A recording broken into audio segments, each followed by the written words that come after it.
In the last episode, we finally had a resource merchant. So let's use some of that stone and build him an overly large statue, and let's play Banished. This might very well be the last video on Banished, but I'm going to make it a good one, hopefully. So first off, we have alcohol now. Well, we don't, but we will have soon. Also, just check here. Okay, you get 10 out of this. I'm not sure how this works. We certainly don't sort. I believe they keep a certain amount in the tavern and serve it there. I'm not sure how often the brewer gets new wheat, so we really can't tell. Anyway, we have purchased a lot of stones, a lot of tools, and a lot of iron in exchange for winter coats. So that was pretty amazing. And it was good we had stored all those coats. Also, are we having any... I'll check. I believe I actually set one of the tailors to make regular coats, but I believe I undid that. But we don't have... Yeah, we don't have any hide coats. We don't have any leather coats as well. So we are making warm coats only. And that's good, because those are the coats we want. Those are the coats the people want. Okay, do this. And it also appears that this time we don't actually end up with people dying to random things right after I build the tavern. What we are ending up with, however, is a shortage of living space. And I believe because we bought like 200 stones last time. Energy. You have... I believe they're actually... Yeah, we still have 130 stone here, so I'm gonna build some stone houses. Because those require less fuel to be heated. I'm gonna put them right over here. Also, I don't have to hold shift to do that, which is pretty nice. Can I put another batch here? Yes. 1, 2, 3. Come on, 4. And we want roads as well. Not stone roads, because those are expensive, but dirt roads will do. This is probably way more than I should have done, because I don't think I have that many stones, which would be about 240. We only bought 200, I believe. Would it be? No, it would be 140. 280, actually. No, wait. 320. Yeah, 320 stones. Learn your maths, kids. So, 320 stones. We don't have that, but I am kinda hoping we are getting some out of the quarry here. We did assign 2 more workers to it, and they got a whole 8 stones out of it last season. So this might... Actually, it was the only season they were in it, so it's okay. Also have late autumn, so the next wheat harvest is inbound. We still have a house to be built here. So this is 9 houses, which will make 18 builders. I'm not sure where the other 4 are.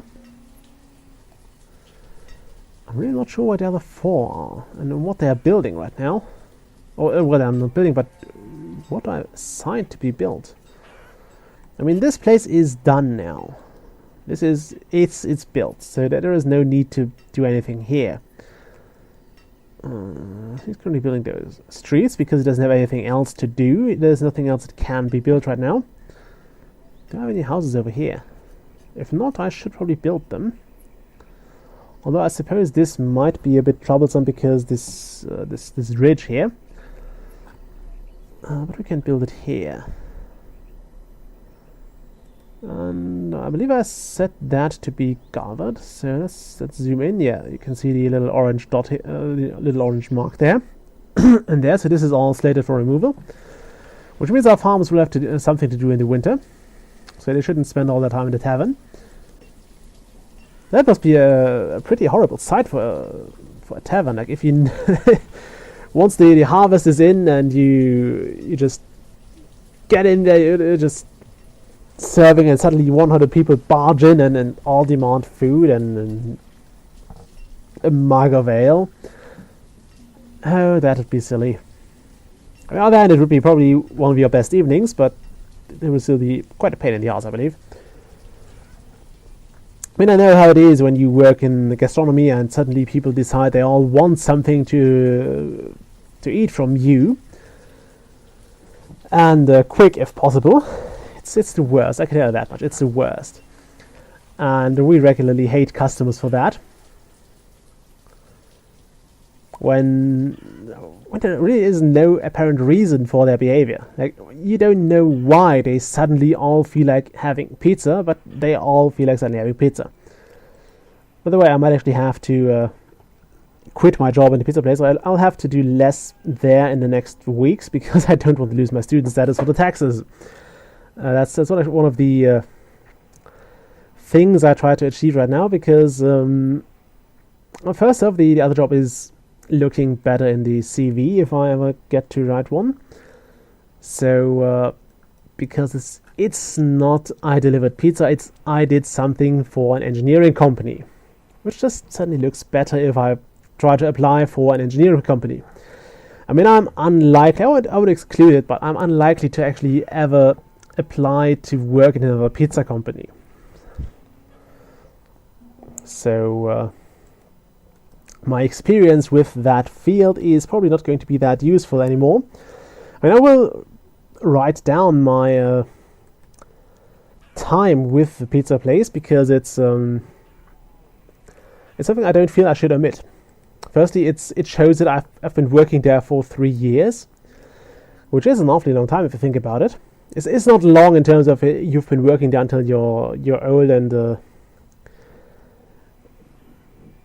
basically not working anymore, but it's a long time for a student, and I was told it actually looks positive if you can say, okay, look, I've worked for a single place in the entire time. I didn't get fired from there, even if it's just a pizza delivery boy job. It looks good if you didn't get fired from there, or any other job really, but it just looks good if you have that bit of consistency in your life. And I believe that's something that will certainly be worth it. I mean, I'm not regretting having worked for the pizza chain. I can actually say the name. I don't know if that counts as advertising them, so I'm careful with it. If I said the name before, so it's fine. Anyway, I'm not ashamed of that. I believe it's actually a really good experience, and I will stand for that. I believe everybody should have worked in such a relatively low job, or what's considered a low job, because it is an experience that helps. It kind of helps shaping you. Yeah.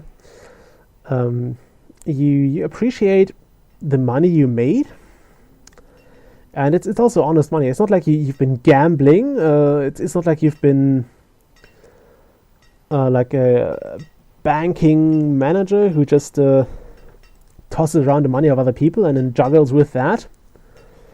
It's honest money, and you also get a sense of how much work is connected to making enough for a living, and that's something that I feel many, especially higher ups, are missing. Like, you have some people who are just born rich and who are just kind of born into the company. Actually, I'm going to build a bridge first from here to there. Why can it not be placed in this location? I don't want a dirt road, I want a bridge. Build a bridge. Like this. Okay, perfect. So now we can carefully divine the distance here. Okay. Yeah, so it gives you a sense of value and a sense of who's that? No. And yeah, so some people are just born into that. They're born with the proverbial silver spoon in their mouth, and those people never get to really appreciate how much work it is, and they make decisions over the entire company based on not having a clue what the hell the consequences are, or how bad it is for like the low employee way under them if they just fire him. Because these people, that's where I have some of the resources going, because these people just don't get how hard it is to actually live off minimum wages or below in some points. They don't get it. They don't know how difficult it is to make a living with that. And I believe they would decide many things differently. They would fire many people with more of a care. And did I switch that already? I believe I didn't. Yeah, I would actually be in favor of making it a requirement for any kind of higher job to have worked in a lesser field. Although, of course, many of the rich folks would probably say, no, that's not possible. That's just not necessary. That's wrong. We shouldn't be forced to do that. At least I am fairly certain they would complain. But yeah, I'm also fairly certain it would help them a lot to understand the other side. Now, speaking of understanding the other side, there's also something terrible I feel I should address. I should have actually addressed this a few videos ago, but I tried to keep the positive tone, but I believe we have to address it here. I'm recording this on the 15th of July. So yesterday there has actually been a terrible attack in Nice. Which is in France. The 14th of July is, I believe, the French. It's kind of like the Independence Day, but I believe it's the day the French Revolution started by storming the Bastille, and they're celebrating that. And people, and there was an attack on that. I'm sure you had it in the news, but I was really shocked when I read it because it killed like 84 people, and that's ridiculous. I mean, it's not funny ridiculous, but it's just it's awful, and I'm appalled when I read that. I'm always shocked when I read that because it's just cruel, and I really don't get why people would do that. I mean, if you kill in the name of your God doesn't need you to kill for him, and yeah, it's just awful. And no, actually, I believe right now they don't know if like a German teacher and 2 students were there and were killed. They were still missing when I checked last. I don't know them. They were from Berlin, so there's no chance I knew them. But I'm hoping they'll be all right. But I really can't tell. And of course, everybody feels the worst, and I think such attacks cannot be warranted. Such attacks cannot be explained. There is no right to do such things. And I hope that those things stop. I mean, I'm somewhat afraid every day to get up and see in the news that something happened in Dresden, and or even worse, to be there when it happens, because that's like the last place I want to be when something happens is right there. And it's just horrible, you know. So that's actually all I want to say about that. It's horrible, and I hope it stops soon. I hope people come to their senses soon, but I'm afraid it won't happen. But I just wanted to say that. Okay, back here we also, I decided to build this bridge because I want to get at those resources here. They might make a difference at some point. Also, I probably shouldn't say that too loud, but something that has, I believe, not happened in this playthrough is a tornado. I'm not sure if those actually strip resources as well. I know they kill trees, I know they destroy everything in their path.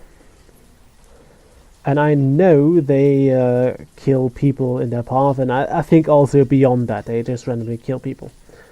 So, I'm actually glad we didn't have one yet, and I'm not sure we'll have. I'm not sure we'll have one in this Let's Play.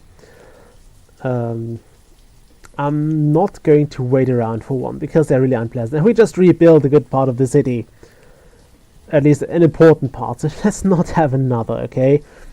At least not for a while. That would be great.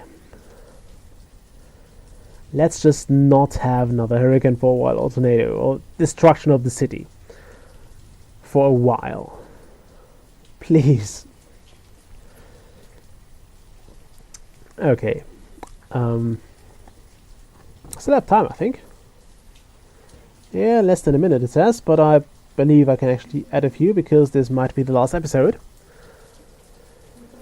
Okay, so we got quite a way.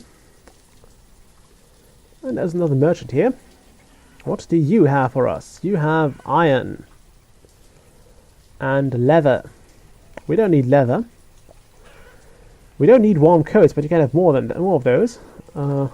First off, let's get those 200 iron. 200, please. And I'll give you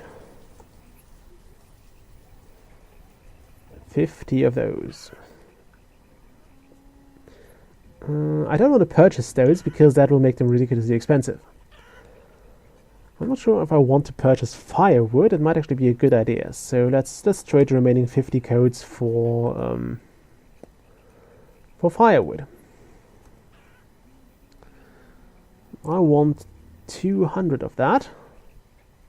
Actually, no, I want 250 of that. Trade and dismiss. I said dismiss. And I'm also going to ramp the warm coat count for this up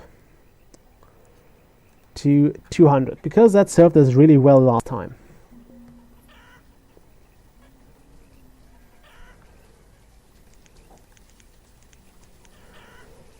We can get a lot of stuff for 200 warm coats.